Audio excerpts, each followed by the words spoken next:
ہم نے ان کو امام بنایا کہ جو ہمارے امر سے ہدایت کرتے ہیں۔ ان دونوں میں امر سے مراد امر تکوینی ہے، اور امر جو ہے نا امر تکوینی مراد ہے، اور امام ہے سادہ لفظوں میں اگر اس کو کہوں کہ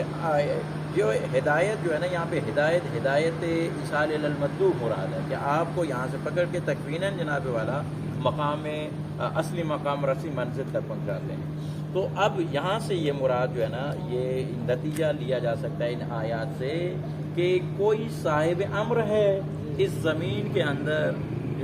جس کے پاس امر ہے۔ دوسری آیت میں بھی اللہ رب العزت جس کو کہتے ہیں اس کا معنی بھی یہی ہے کہ یہدون بامرنا، یہ امام کون ہے؟ تو دوسری اگر آپ ادھر اس آیت پہ اس کے ساتھ ملائے گے تو نتیجہ یہ نکلے گا کہ وہ کون ہے؟ وہ اولی الامر ہے، صاحبان امر ہے۔ سورہ نساء کی آیت ہے یا ایھا الذین آمنوا اطیعوا اللہ واطیعوا الرسول واولی الامر منکم۔ اب جو صاحب امر ہیں جس کے پاس، تو ظاہری بات ہے جو فرشتے امر لے کر آتے ہیں اور اللہ کے آرڈر سے، اللہ کے حکم سے، اور وہ روح بھی آتی ہے اور ساتھ میں جناب والا یہ اس قید کے ساتھ کہ بھئی سارے کے سارے ملائکہ بھی آتے ہیں، تو یہ کس لیے آتے ہیں؟ یہ ہر جگہ پہ نہیں آتے، یہ آتے ہیں ایسی جگہ پہ آتے ہیں کہ جو ان کی منزل ہے۔ وہ منزل کون ہے؟ ان کے پاس امر ہے، اور یہ لوگ جو ہے نا صاحب امر کے پاس، یہ صاحب امر کے پاس۔ اور صاحب امر کون ہے؟ صاحب امر جو ہے وہ حضرت امام زمان علیہ السلام مراد ہیں، کہ جس کی روایات بھی تائید کرتی ہیں، اور یہ سارے معصوم کے علاوہ کسی اور پر اس طرح سے ملائکہ جو ہے نا ان کے پاس جو ہے نا وہ نہیں ہے۔ اور یہاں پہ ایک دوسرا نقطہ بھی آپ کی خدمت میں بیان کرتا چلو، ایک تربیتی اور اخلاقی نقطہ ہے جس کی جانب ہمیں توجہ دینی چاہیے۔ وہ یہ ہے قبلہ کہ دیکھیں جو فرشتے ہیں، جو روح ہے، وہ سارے کے سارے وہاں سے آتے ہیں، کس پر آتے ہیں؟ امام علیہ السلام پر آتے ہیں۔ اور ہم یہ چاہتے ہیں کہ شبہ قدر میں امام زمان علیہ السلام کی یاد کیے بغیر جو ہے نا اوپر جو ہے نا چلے جائیں، معراج حاصل کر لیں، یہ نہیں ہو سکتا۔ لہٰذا ہمیں اور آپ کو چاہیے کہ ہر شب قدر کی رات میں، بلکہ ہر لمحہ ہمیں چاہیے، اگر ہم چاہتے ہیں کہ ہمیں معراج حاصل ہو تو ہمیں ان فرشتوں کے ساتھ جناب والا ہمراہ ہونا چاہیے، اور وہ فرشتے آج امام زمانہ کے پاس آئیں گے، لہٰذا ہماری بھی توجہ امام زمانہ علیہ السلام کی طرف ہو، تاکہ ہمارے بھی امر جو ہے نا امام زمانہ علیہ السلام کے سپورٹ کر کیے جانے چاہیے، تاکہ جو ہے نا ہماری قسمت بھی، جیسے کہ ڈاکٹر بشمی صاحب نے بیان فرمایا کہ یہاں پہ امر آغا صاحب نے فرمایا کہ پہلے جناب والا ہم رف لکھتے ہیں، پھر اس کو جناب والا نیٹ کرتے ہیں، اور آخر میں اس کے اوپر جو ہے نا استاد دستخط کرتا ہے۔ تو آج کی جو 19 کی رات ہے، آج یہ ریکارڈنگ ہو رہی ہے، 19 کی رات جناب والا رف لکھائی گئی، ٹھیک ہے۔ اس میں اگر امام زمان کو یاد کریں گے اور امام زمان کے توسط سے ہم اپنے اعمال کو خدا تک بھیجیں گے تو یقیناً قبول ہوں گے، ٹھیک ہے۔ اور باقی راتوں میں انشاءاللہ الرحمن اللہ تبارک و تعالیٰ میں شب قدر کو درک کرنے کی توفیق عطا فرمائے۔ جی، اور ایک مختصر سوال ہے آپ سے کہ ابن ملجم مراد ابھی کیسے امام علیہ السلام کے قاتل بنے؟ یہ سوال اچھا ہے اور ذرا سا چالش برانگیز ہے یہ سوال، ٹھیک ہے۔ دیکھیے قبلہ محترم، جو کسی کے ساتھ علاقہ جو ہوتا ہے نا، کسی کے ساتھ جب جو لگاؤ ہوتا ہے، وہ لگاؤ دو قسم کا ہوتا ہے۔ ایک آپ کا عاقلانہ لگاؤ ہوتا ہے، اور ایک آپ کا جو ہے نا جنونی اور جناب والا جذباتی اور احساساتی لگاؤ ہوتا ہے۔ اگر عاقلانہ اور معرفت کی بنیاد پر اس کے مقام کو، اس کے منصب کو صحیح طریقے سے پہچان کر جناب والا اگر کسی کے ساتھ وہ ہوں گے تو پھر ہم ان کے مطیع کامل ہوں گے،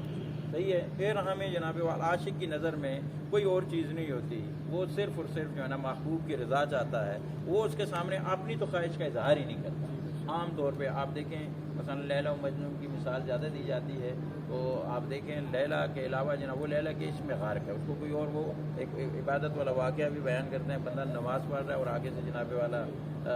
یہ گزر گیا مجنون، تو اس نے کہا کہ بھئی آپ کو کیا ہو گیا، آپ ہمارے سامنے؟ اس نے کہا یار تو کیسے عبادت کر رہے ہو، میں ایک مخلوق کے عشق میں مبتلا ہوں، تو مجھے دنیا و مافیہ سے کوئی چیز مجھے نظر نہیں آتی، اب خالق حقیقی کی عبادت میں مشغول ہو، ٹھیک ہے محترم۔ تو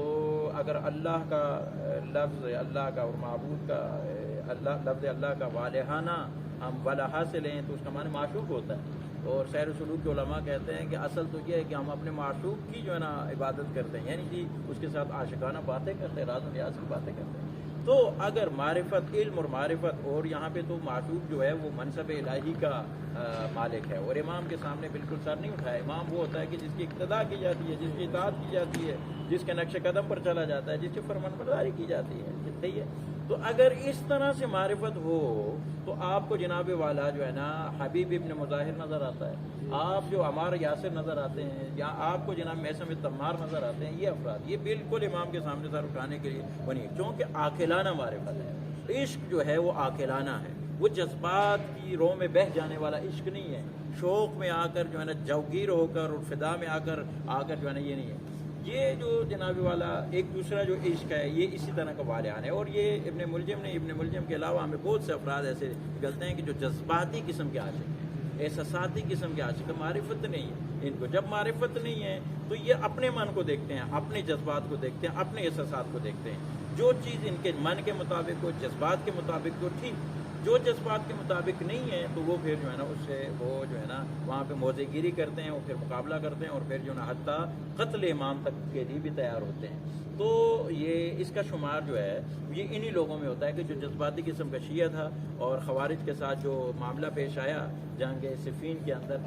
کے اندر جب قرآنوں کو اٹھایا گیا اور حکمیت کا قضیہ آیا تو یہ لوگ جذباتی ہو گئے، انہوں نے نعوذ باللہ من ذالک امام علیہ الصلوۃ والسلام کو کہا کہ یار انہوں نے ہمیں برقل آیا ہے، فلاں کیا، اور اس ساری چیز کو مفسدے کا فساد کا جو یہ سارا جو ہے نا امیر المومنین نعوذ باللہ من ذالک۔ دیکھیں اب اس کے بعد جناب یہ لوگ آئے، ایک تو یہ عدم معرفت ہے اس کی، دوسرا یہ ہے کہ جب انسان انتقام جیسے ڈاکٹر بشوی نے بھی بیان فرمایا قطامہ کے حوالے سے، تو یہ انتقام لینا چاہتا تھا امیر المومنین علی علیہ الصلوۃ والسلام سے۔ اور تیسرا عنصر جو ہے وہ ابن عاصم کوفی نے لکھا ہے۔ ابن عاصم کوفی لکھتے ہیں کہ انہوں نے اچھا اس بات کی طرف زیادہ وہ نہیں کیا کہ چونکہ یہ اعتقادی طور پر امام علیہ الصلوۃ والسلام کے مخالف ہو گیا تھا اور سیاسی حوالے سے جو ہے نا مخالف ہو گیا تھا، لہٰذا یہ انتقام لینا۔ وہ کہتا ہے کہ نہیں، یہ کوفہ کے اندر داخل ہوا، قطامہ سے ملاقات ہوئی، قطامہ چونکہ بہت زیادہ خوبصورت خاتون تھی، یہ اس عشق کے اندر جناب والا مبتلا ہو گیا، ٹھیک ہے، حیوانی عشق میں، اور ہوا پرستی کی وجہ سے جناب والا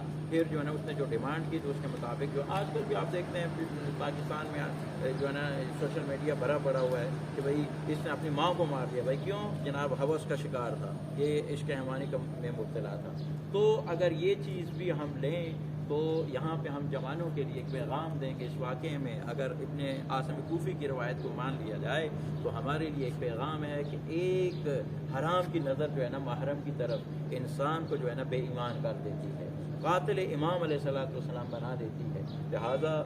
ہمیں اور آپ کو بالخصوص جو مولا کے چاہنے والے ہیں ان کو اجنبی اور غیر خاتون کی طرف، کسی کی عزت و ناموس کی طرف جو ہے نا نہیں دیکھنا چاہیے، تاکہ جو ہے نا ہمارا ایمان جو ہے نا سلامت رہے۔ تو کلاً 3 وجوہات بند حقیر کی نظر میں، ایک تو یہ ہے کہ وہ ایک جذباتی قسم کا شیعہ تھا، عاقلانہ شیعہ نہیں تھا، جس کی وجہ سے عدم معرفت تھی اس کو صحیح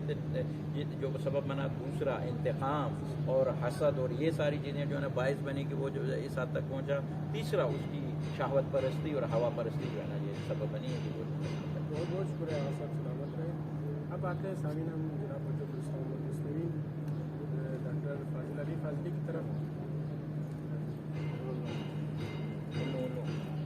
اچھا